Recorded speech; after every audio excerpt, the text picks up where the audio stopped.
ആര്യ, പുഷ്പ, പുഷ്പ 2 എന്നീ ചിത്രങ്ങളിലൂടെ പ്രശസ്തനായ തെലുങ്ക് സംവിധായകനാണ് സുകുമാർ. അല്ലു അർജുനെ നായകനാക്കി ഒരുക്കിയ പുഷ്പ 2 ആണ് അദ്ദേഹത്തിന്റേതായി ഏറ്റവും ഒടുവിൽ തിയേറ്ററുകളിലെത്തിയ ചിത്രം. വൻ പ്രേക്ഷക പ്രതികരണമായിരുന്നു ചിത്രത്തിന് ലഭിച്ചത്. സിനിമ ബോക്സ് ഓഫീസിൽ നിന്നും 1800 കോടിയോളമാണ് നേടിയത്. ഇപ്പോഴിതാ ഒരു അഭിമുഖത്തിൽ സുകുമാർ നൽകിയ ഒരു ഉത്തരമാണ് സോഷ്യൽ മീഡിയയിൽ ശ്രദ്ധേയമാകുന്നത്. തമിഴിൽ 2000 കോടിയുടെ ഒരു സിനിമ എടുക്കുകയാണെങ്കിൽ ആരെ നായകനാക്കും എന്ന ചോദ്യത്തിന് തനിക്ക് വിജയിയെയും അജിത്തിനെയും കാർത്തിയെയും ഇഷ്ടമാണ്.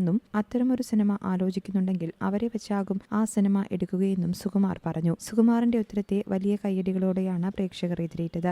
അതേസമയം ഏറ്റവും കൂടുതൽ കളക്ഷൻ നേടുന്ന ഇന്ത്യൻ സിനിമകളുടെ പട്ടികയിൽ 2ാം സ്ഥാനത്താണ് പുഷ്പ 2. 2000 കോടിക്ക് മുകളിൽ നേടിയ അമീർ ഖാൻ ചിത്രം ദംഗലാണ് പുഷ്പയ്ക്ക് മുന്നിലുള്ള സിനിമ. മൈത്രി മൂവി മേക്കേഴ്സാണ് ചിത്രം നിർമ്മിച്ചത്.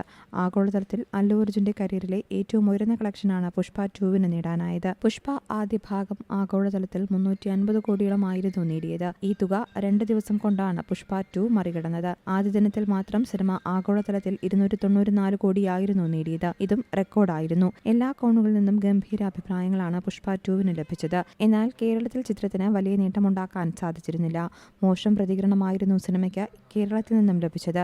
ചിത്രം ഇപ്പോൾ നെറ്റ്ഫ്ലിക്സിലും ലഭ്യമാണ്. തെലുങ്ക്, തമിഴ്, കന്നഡ, മലയാളം ഭാഷകളിലാണ് ചിത്രം OTTയിലെത്തിയത്. അല്ലു അർജുനും രശ്മിക മന്ദാനയുമാണ് കേന്ദ്ര കഥാപാത്രങ്ങളെ അവതരിപ്പിച്ചത്. ചിത്രത്തിൽ സുനിൽ, ഫഹദ് ഫാസിൽ, അനസൂയ ഭരദ്വാജ് തുടങ്ങിയവരാണ് മറ്റു പ്രധാന കഥാപാത്രങ്ങളെ അവതരിപ്പിച്ചത്. News desk Zee Malayalam news.